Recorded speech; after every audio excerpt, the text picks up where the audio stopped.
No fue una foto, ni un mensaje en el móvil, ni una llamada sospechosa lo que lo empezó todo. Fue una reserva en un restaurante. Una maldita reserva.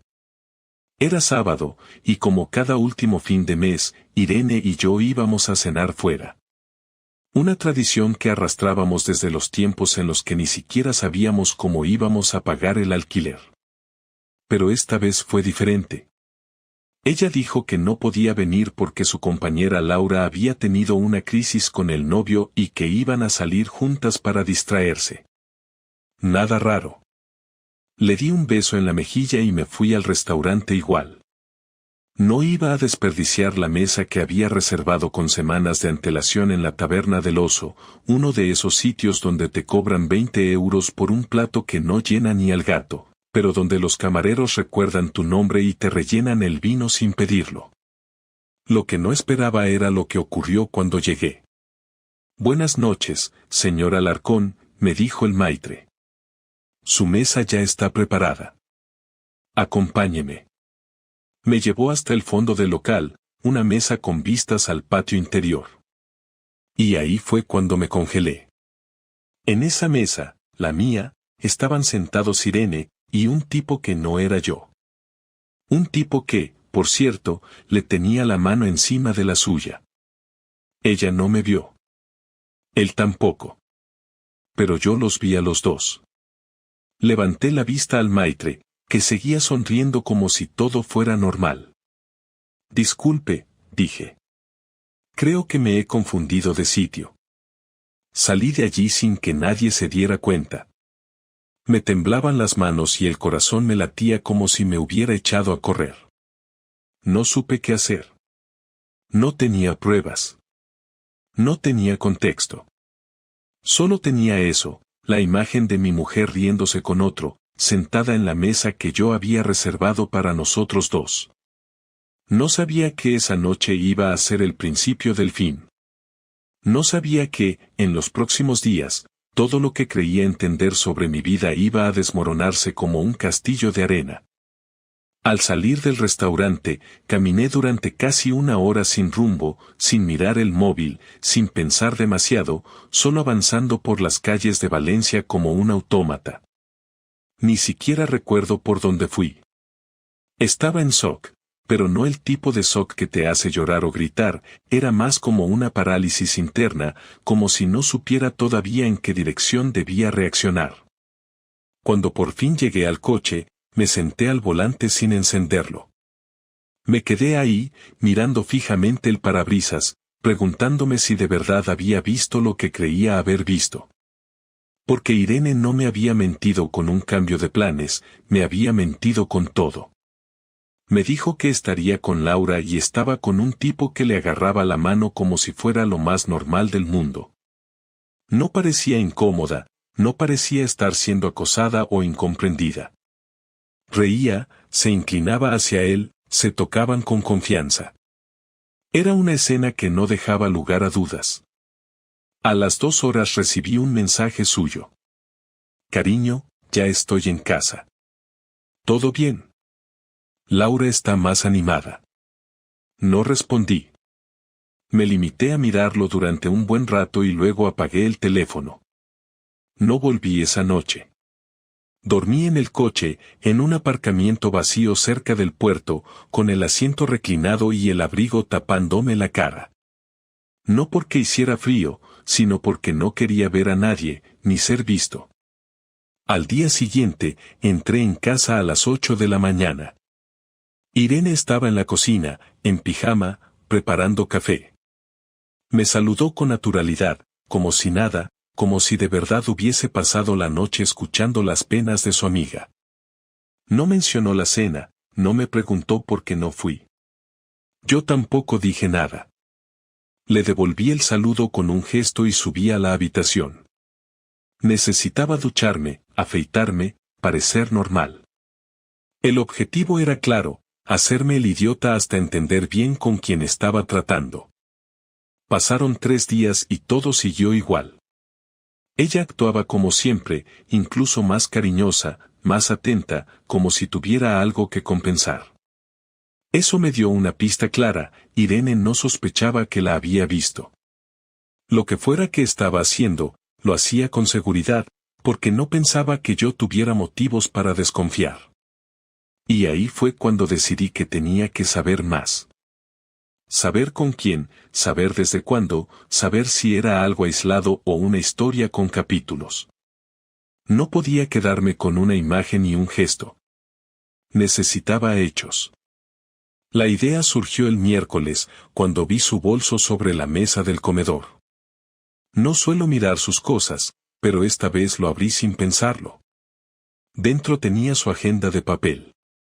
A pesar de vivir pegada al móvil, aún usaba esa libreta para anotar citas del trabajo, recordatorios, tonterías del colegio de Paula.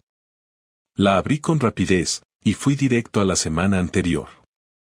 En la hoja del sábado había un nombre, Sergio, 21, Taberna Oso. Me quedé helado. No solo no lo ocultaba, lo escribía, como si fuera una cita de trabajo más. Ese descaro me revolvió el estómago. A partir de ahí, empecé a atar cabos. El jueves tenía escrito clase Pilates con Sergio, y el martes, simplemente, Sergio 19. No había apellidos, no había más detalles. Pero ya tenía un nombre. Esa noche, después de cenar, le pregunté sin rodeos, como si me hubiese venido a la cabeza de repente. Irene, ¿quién es Sergio? Ella levantó la mirada de su plato sin mostrar sorpresa. ¿Sergio? Ah, uno del gimnasio. Da clases de tonificación. ¿Por qué? Nada. Me sonaba el nombre, no sé de dónde. Me miró 2 segundos más, luego sonrió y siguió cenando. Ni se inmutó. Y eso confirmó que lo tenía todo calculado. O eso pensaba. Durante los siguientes días, observé cada uno de sus movimientos. Empezó a salir de casa más arreglada, con ropa de deporte demasiado ajustada para una clase de pilates, maquillada como si fuera a una primera cita, y con una energía que no tenía desde hace años. Ya no se quejaba del trabajo, ni del cansancio, ni de las rutinas. Ahora tenía una especie de brillo en la cara, algo que antes estaba reservado para nuestras primeras salidas cuando aún éramos novios. Lo había recuperado, pero no para mí. El sábado siguiente, la seguí. Me quedé en el coche cuando ella salió, alegando que iría a su clase de siempre.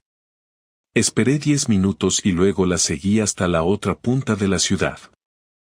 Aparcó frente a un bloque de pisos. No era un gimnasio, no era un local de yoga, era un edificio residencial cualquiera. La vi tocar el portero, hablar brevemente y entrar. No llevaba esterilla, ni mochila de deporte, ni botella de agua. Solo el bolso y ese brillo en los ojos. Me quedé afuera durante 2 horas, con el motor apagado, mirando el portal como si eso me fuera a dar respuestas. Al final salió. Se le notaba relajada. El pelo más suelto, la ropa ligeramente arrugada, los pasos tranquilos. No tenía prisa. Parecía feliz. Yo no. Volví a casa antes que ella. Cuando llegó, ya me había duchado, cambiado, y estaba viendo la tele como si hubiera pasado el día encerrado sin saber nada. Me saludó con un beso rápido y me dijo que la clase había sido movida. Me limité a asentir. Tenía tantas preguntas que preferí no hacer ninguna. No quería respuestas aún. Quería más pruebas, quería estar seguro, quería entender por qué. ¿Qué le faltaba conmigo que necesitaba buscar fuera? ¿Era solo sexo? ¿Era amor? ¿Estaba planeando dejarme? ¿O simplemente se estaba divirtiendo a mis espaldas hasta que yo me diera cuenta? Y lo peor de todo no era que me estuviera mintiendo. Lo peor era que lo hacía con tanta facilidad, con tanta seguridad, que parecía llevar años practicando. Esperé al siguiente jueves.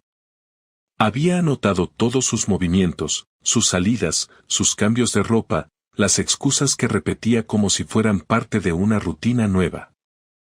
Ese día, Irene volvió a decir que tenía clase de pilates a las 7. Yo ya sabía a qué hora salía de casa, cuánto tardaba en llegar al piso de Sergio y cuánto tiempo permanecía allí antes de volver. Esta vez, en lugar de seguirla como un espía más, decidí ir antes. A las 6:30 estaba en la entrada del portal. No sabía el número de piso, pero no me hizo falta. A las 7:10, él bajó a recibirla, como si lo tuviera ensayado. La abrazó en la puerta, ella se le echó al cuello con confianza y se besaron sin vergüenza. No parecían dos personas que estuvieran escondiendo algo, parecían una pareja normal, una que vive en su burbuja, ajenos a todo. Cuando subieron, esperé 10 minutos, me acerqué a la puerta del edificio y, como estaba entreabierta, entré sin más. El ascensor estaba ocupado, así que subí por las escaleras, intentando no hacer ruido.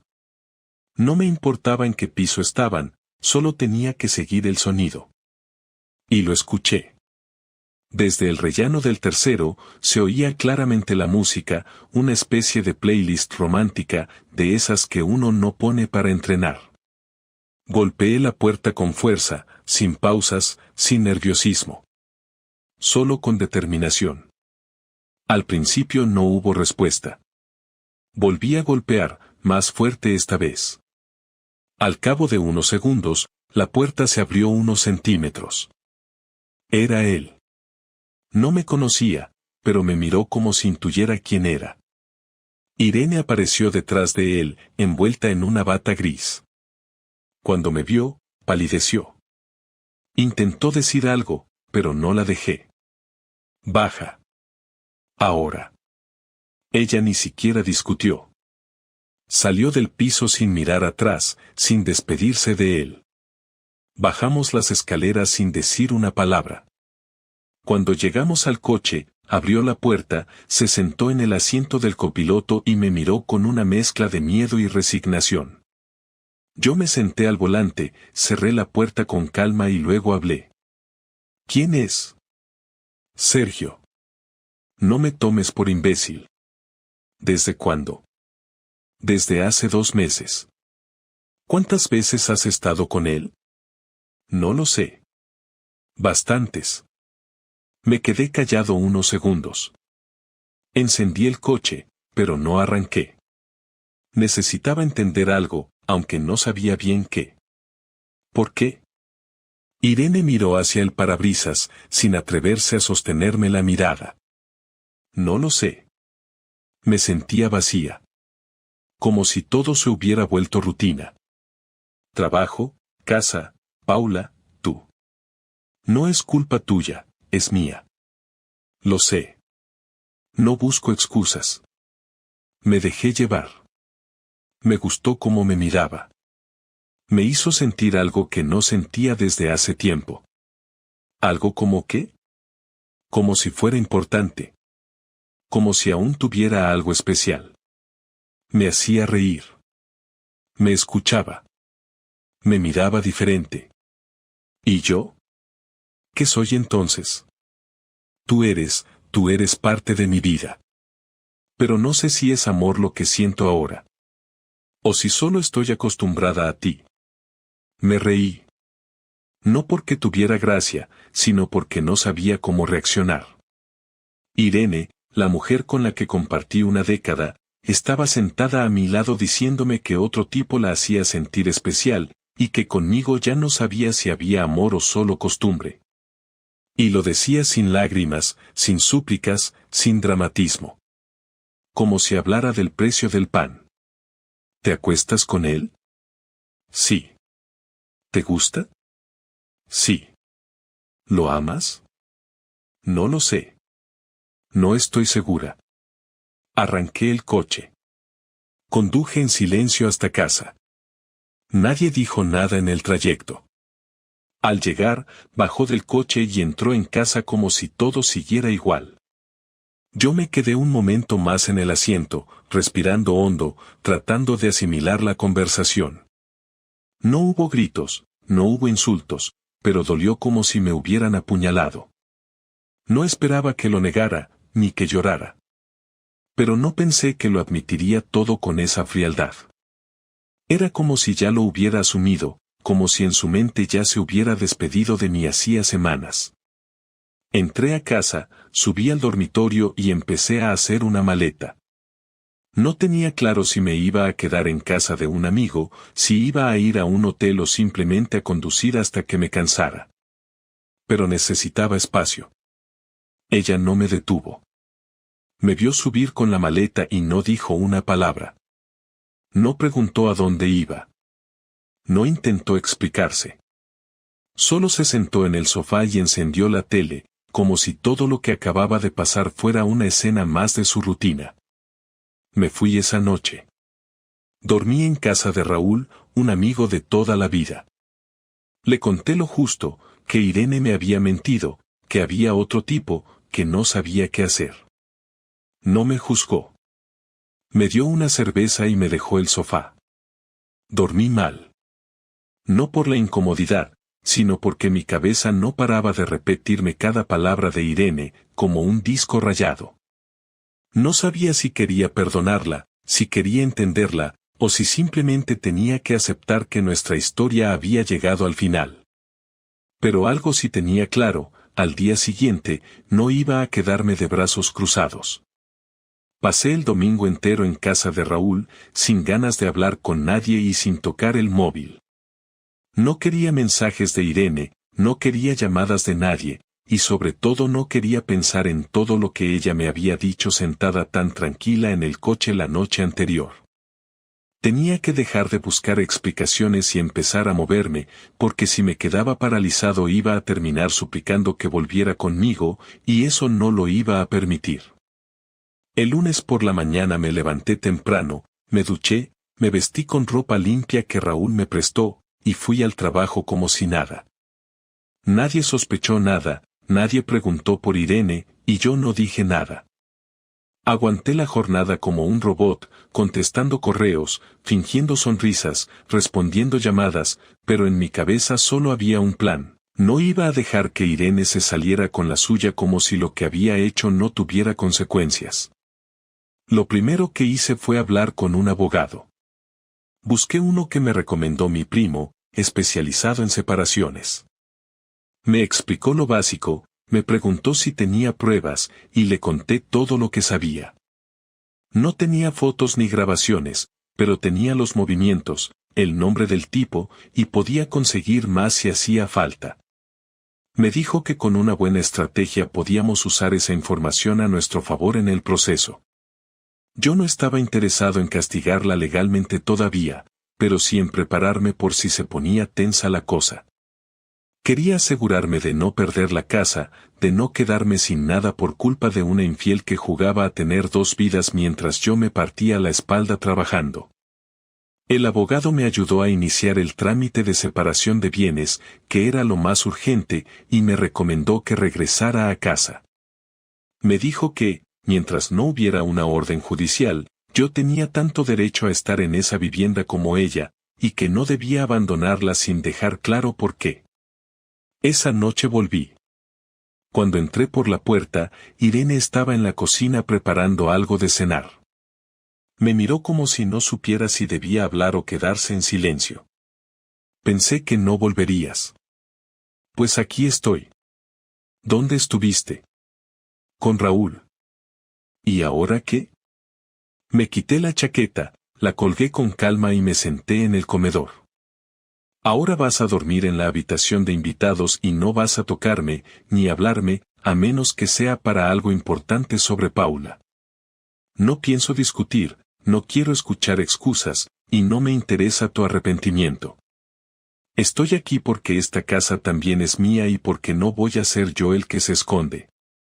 Eso lo haces tú. Ella asintió en silencio, sin oponer resistencia, como si esperara una reacción peor. Pero eso era solo el principio. Empecé a documentar todo.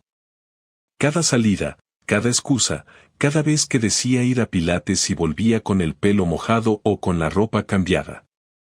Empecé a grabar discretamente conversaciones, capturas de pantalla de su agenda, y cada pequeño detalle que podía utilizar como evidencia si decidía ir por todo. Pero mi plan no era solo legal. Yo quería que le doliera. No físicamente. No con insultos. Quería que le doliera de verdad, de esa forma que se siente cuando te pisan el orgullo. Así que hice algo más. Me acerqué a Sergio.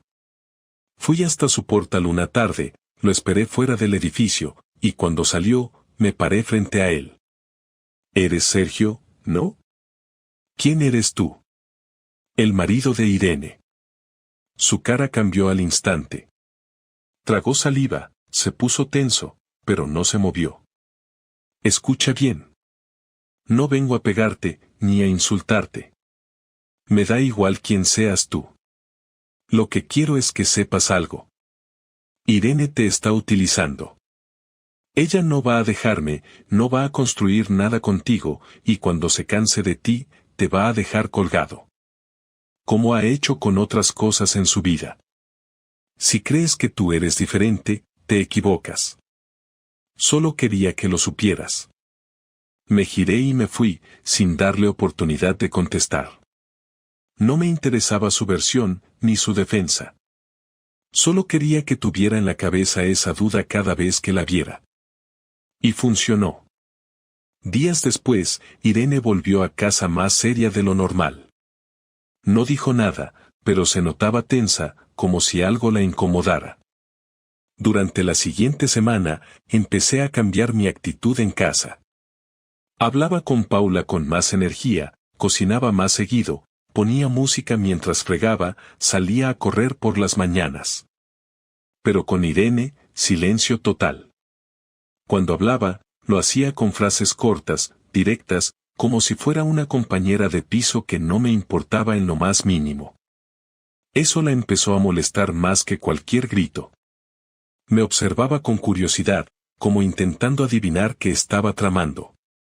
Un día, mientras ponía la mesa, me soltó. ¿Estás viendo a alguien? ¿Te molesta? Solo pregunto. Tú nunca preguntaste cuando tú lo hacías. Se quedó callada, y no volvió a sacar el tema. Pero la inseguridad ya estaba sembrada. Empecé a salir más seguido, con amigos, con compañeros de trabajo. Me hice un perfil nuevo en una app de citas, aunque al principio no buscaba nada serio. Solo necesitaba recordarme que todavía valía, que no dependía de ella para sentirme deseado. Y funcionó. Conocí a varias mujeres, tomé algo con algunas, besé a otra. Nunca llevé a nadie a casa, pero me aseguré de que Irene lo sospechara. Dejé un perfume distinto en la camisa, un recibo de cena en la mesita, cosas pequeñas pero efectivas. Ella empezó a perder el control. Ya no salía tanto. Ya no hablaba de sus clases. Me preguntaba a qué hora volvería, si necesitaba cena, si quería que fuéramos a hablar. Yo no respondía. Mi silencio se convirtió en el espejo de su traición, y por primera vez desde que todo empezó, vi miedo en sus ojos. No miedo a perderme, sino miedo a perder la imagen de superioridad que siempre había mantenido. Y eso, para mí, era suficiente. Habían pasado ya casi 2 semanas desde que volví a casa y nada entre nosotros había cambiado, al menos no en la superficie. La tensión era constante pero silenciosa. Irene no volvió a salir por las noches ni a mencionar al tipo, y aunque no me lo dijo nunca, yo sabía que su aventura había terminado. Lo noté en su forma de moverse, en la manera en que evitaba mirarme a los ojos, en los intentos torpes por recuperar una normalidad que ya no existía. Pero lo más claro fue una tarde, después de cenar, cuando Paula ya estaba en su cuarto y la casa se había quedado en ese silencio que parece exigir explicaciones. Irene se sentó frente a mí en el salón, sin móvil, sin distracciones, simplemente con la cara de quien sabe que ya no tiene nada que perder. Necesitamos hablar, dijo, y yo asentí, sin decir nada. No puedo más con esta situación. ¿Qué situación? Tú lo sabes. Quiero que lo digas. He fallado. Te he mentido. Y te he sido infiel. Lo sabes, y yo también. Ya no tiene sentido seguir fingiendo. No estoy fingiendo. Solo estoy esperando a que tú decidas si vas a seguir mintiendo o si finalmente vas a decir todo. No estoy mintiendo, respondió, esta vez sin fuerza, casi como un susurro. Ya no lo veo. Terminó hace una semana. Él no quería complicarse la vida y yo tampoco. No significó nada, Julián. Me dejé llevar. Me equivoqué. Eso no es cierto. Claro que significó algo. Lo escribías en tu agenda. Le dabas tiempo, le dabas espacio, te arreglabas para él. No es un error cuando se repite. No es un desliz si lo haces durante semanas. Eso es una elección. Ella se quedó callada, con la mirada fija en sus propias manos. Yo seguí hablando, no porque quisiera herirla, sino porque por primera vez sentí que era yo quien llevaba el control. Y ahora dime. ¿Qué esperas de mí? No lo sé, dijo, levantando por fin la mirada. No sé si quiero que esto se arregle. No sé si hay algo que arreglar. Pero me siento vacía, Julián. No estoy bien. Y no lo estoy desde hace tiempo. ¿Y lo ibas a solucionar acostándote con otro? No lo hice por venganza. No fue por ti. Fue por mí. Me sentía invisible. En casa, en el trabajo, en mi vida.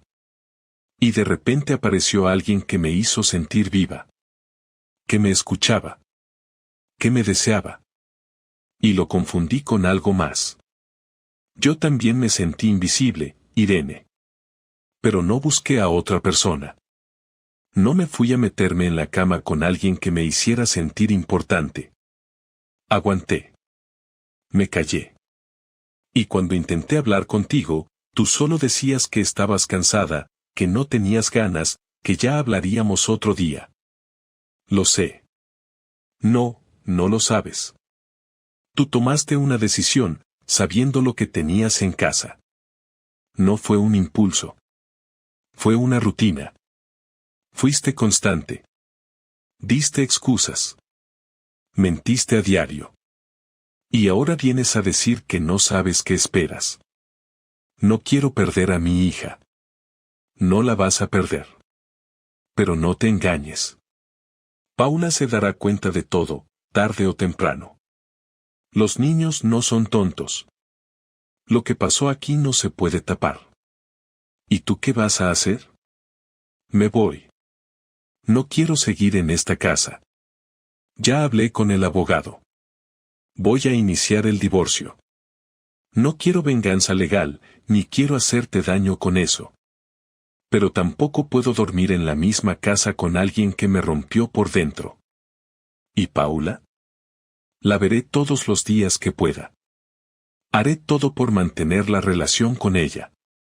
Pero esto entre nosotros no tiene arreglo. ¿No hay nada que pueda hacer? No. El silencio que vino después fue largo. No incómodo, no tenso, solo definitivo. Ella no lloró. Yo tampoco. No había lágrimas que sirvieran para limpiar lo que ya estaba roto. Al rato, me levanté, subí a la habitación, preparé una pequeña maleta y la dejé junto a la puerta. Esa noche dormí en el sofá. No quería estar cerca de ella, ni siquiera en la misma planta de la casa. A la mañana siguiente, me fui temprano, antes de que Paula se despertara. Dejé una nota para ella, explicándole que papá necesitaba tiempo y que la amaba más que a nada en el mundo. No mencioné a Irene, no le hablé de traiciones, ni de errores. Solo le dije que la vería pronto. Cuando cerré la puerta, no sentí alivio. Tampoco tristeza. Sentí que estaba haciendo lo único que podía hacer. Me alejé sin mirar atrás, no porque quisiera olvidarlo todo, sino porque no me quedaba nada más que decir. Los primeros días fuera de casa fueron raros, no malos, pero sí difíciles de definir. Me instalé en un pequeño piso de alquiler que conseguí por recomendación de un compañero de trabajo. Un lugar simple, amueblado con lo justo, en una zona tranquila. Tenía una cocina pequeña, un sofá incómodo y una cama que no era mía, pero era suficiente. Lo que más costaba era despertarse y no escuchar los pasos de Paula por el pasillo o el sonido de Irene preparando café en la cocina. Aunque ya no quería estar con ella, mi cabeza aún asociaba esas cosas con lo que había sido mi vida durante años. El cambio no era solo físico, era total, y aunque estaba convencido de que había hecho lo correcto, eso no hacía que doliera menos. Durante las primeras semanas me centré en organizarlo todo. Visitas al abogado, trámites bancarios, división de cuentas, redacción del convenio de divorcio. Irene aceptó todo sin discutir. Supongo que entendía que no tenía defensa, y tampoco parecía tener interés en pelear por lo que habíamos construido. Quedamos en turnos claros para Paula. 3 días conmigo, 4 con ella, alternando fines de semana. La niña lo tomó mejor de lo que esperaba. Le costó al principio, preguntaba mucho, pero nunca entró en detalles incómodos. Solo quería saber si yo estaba bien, si su madre estaba bien, si seguiríamos viéndonos como siempre. Le prometí que sí, y desde entonces hicimos de todo para cumplirlo. Ver a Paula era lo único que me mantenía cuerdo. Cada vez que venía a mi nuevo piso traía una energía que borraba por unas horas todo lo malo. Le cocinaba lo que más le gustaba, jugábamos juegos de mesa, veíamos películas, y a veces solo hablábamos de sus cosas. No le faltaba nada, ni en lo material ni en lo emocional, y eso me daba paz. Saber que ella seguía sonriendo, a pesar de todo, era el único consuelo verdadero que tuve durante ese tiempo. Con Irene, el contacto fue limitado y estrictamente por temas relacionados con nuestra hija. No hubo peleas, pero tampoco hubo ningún intento por su parte de reconstruir nada. A veces intercambiábamos un hola frío o alguna pregunta práctica, pero lo esencial ya estaba roto y los dos lo sabíamos. En alguna ocasión me preguntó si estaba saliendo con alguien. Le respondí que no, no porque le debiera explicaciones, sino porque era verdad. No tenía energía para eso. Después de una separación así, lo último que quería era empezar otra historia. Necesitaba entender quién era ahora, qué quería, cómo se vivía solo después de tantos años compartiéndolo todo con alguien que resultó ser otra persona. Empecé a salir más, pero no con intenciones románticas. Me reencontré con amigos que hacía años no veía, me apunté a un club de lectura solo por probar, empecé a correr por las mañanas. Pequeñas cosas que me ayudaban a reconectarme conmigo mismo. Había perdido muchas partes de mí en ese matrimonio, no porque Irene me lo quitara, sino porque yo mismo había dejado de prestarme atención. Ahora, sin ella, sin la rutina impuesta, tenía que empezar a recordarme quién era antes de ser marido, padre y proveedor. Una noche, sin esperarlo, me encontré con Sergio en un bar. Iba con un par de amigos y él estaba solo en la barra. Me reconoció al instante. Yo lo ignoré, pedí mi bebida y me fui a otra mesa. Pero él se acercó. Pensé que iba a soltar alguna tontería o a disculparse, pero me sorprendió. No vengo a justificarme. Sé lo que hice. Solo quería decirte que ella nunca me dijo que seguía contigo. Me lo ocultó todo. Cuando me enteré, terminé con todo. No me interesa a alguien así. Le respondí con la cabeza.